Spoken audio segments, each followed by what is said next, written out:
Ku soo dhawaada channelka Somali Bitcoin. Channelkan waxaan ka wada hadlaynaa xagga cryptocurrency-gu iyo Bitcoin-ka maraya maalin kasta. Channelkan waxaa lagu talagalay dadka af Soomaaliya ku hadla adduunka meel kasta ay joogaan. Haddaad channelka ku cusub tahay, like iyo subscribe taabo si qofka lagu faa'iidaysan karo. Maalin kastana video cusub aan soo duubnaa. Aad iyo aad ba mahadsantidiin. Maanta waxaa lagu leeyahay Bank of England, Bank of England oo bangiyaasha adduunka waaweyn oo ka mid sida loo ogayo England adduunka wax badan bay ka qabsatay, adduunka in badan bay ku hoos jirtay. Marka waxaana haystaan bangiyaasha adduunka ugu waaweyn la yidhahdo Bank of England. Bangigaas wax badan buu xukumaa. Marka waxaa lagu leeyahay maanta Bank of England analysts see crypto having an important role in the metaverse and discuss the need of regulation.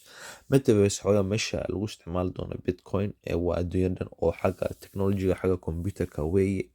Waxaan u dhan qofku inuu bartaa oo la socdaa iska hurud ba iska shaqo maaha. waxaan waxa adduunka bedeli doona oo soo socda oo metaverse la yiraahdo. Metaverse waa adduunyadan oo adiga guriga jooga computerka ku dhex fadhiya baad markaad game ciyaaraysid ama markaad dhulbad iibsan kartaa qof kale meesha ku jiro gameka isku ciyaariyaad ka karan kartaa meesha aba qof dukaan haysta meesha ama wuxuu waa adduunyadan aad laga isticmaalay dhinaca computerka adigoo meeshan joogin systemka ka isticmaalaysa way oo xagan Europe very popular oo dadku aad u isticmaalaan.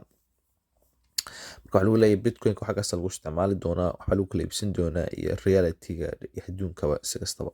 Marka waan soo noqon doonaa akhri doonaa bal chat-kan waa xagga maraya maantana waa kan maanta waxaan aragnaa Bitcoin waa BTC isticmaal maanta Binance ma isticmaalna systemka Binance. markii maanta uu ugu sareeyay maanta waa saacad ugu dambeysay inta markuu hooseeyay inta suha markii uu sareeyay inta suha imkan inta soo maraya marka waa raqtaan wax badan ku soo kordhay shirta waxa marnay 19 qana wax maanta wax marayna 20 waa san sheegay anu muxtaar khalad ma sheego marka waxaan noqoto waxaan maalin kasta eego aan akhriyo marka waxaan isleeyay bil kasta wax ku soo kordhay doon 2,000 pound 2,000 pound wax noqonaysa 3,000 dollar oo dhow ku soo kordhay doona imika ilaa iyo March waqtiga soo socdana waxaanu soo buu kacaya marka waxaan wax kala maaha dadkii waa imka accept gareynaya adduunkii waa laga aqbalay dadku qarba doonayna isticmaalaan qarba lacag inta dollarka soo dir lahayn Bitcoin soo diraan oo Bitcoin wax taagan marka Bitcoin soo diraana Bitcoin ka lacag dollar ama pound ama waxay doonaan ku bedelinayaan marka waxaan waa imka wax laga maarmi karo maaha wax imka koreya kawaata imka xabada Bitcoin inta soo maraysa wadiga arka laakiin laga yaabo inuu dib yar dhaco laakiin imka wax weyn sama dhacay laakiin koron buu kacay imka laakiin qofku baa waxaan u samro waqti badan bay qaadanaysa xaga mustaqbalka laakiin waxaan qofku akhriya la socda oo sabra hadda channelka ku cusubtay waad like subscribe tabata si qofku uga faa'iideysan karo waxaan la socon karo oo adduunka joogo afka Soomaaliya ku hadli kara waa muhiim. هذا كوكا لعيقنا وكون ETH بوكا 12% بوكا شهادة طلعاني ذاك واحد 12% Ethereum Classic يو كوكا لنا وذا كون قاعلة جاسمين شيبا يو على بدين ما عرفت لكن نروح حاجنا بيتكوين وكينج ونك وسريع مش ماكو بيتكوين ماكو كوع واحد وذا كعيان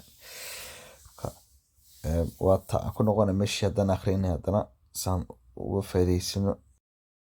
Okay, waxaa Bank of England analysis on the metaverse crypto regulation. Maarta ninka analysis ay wax akhriya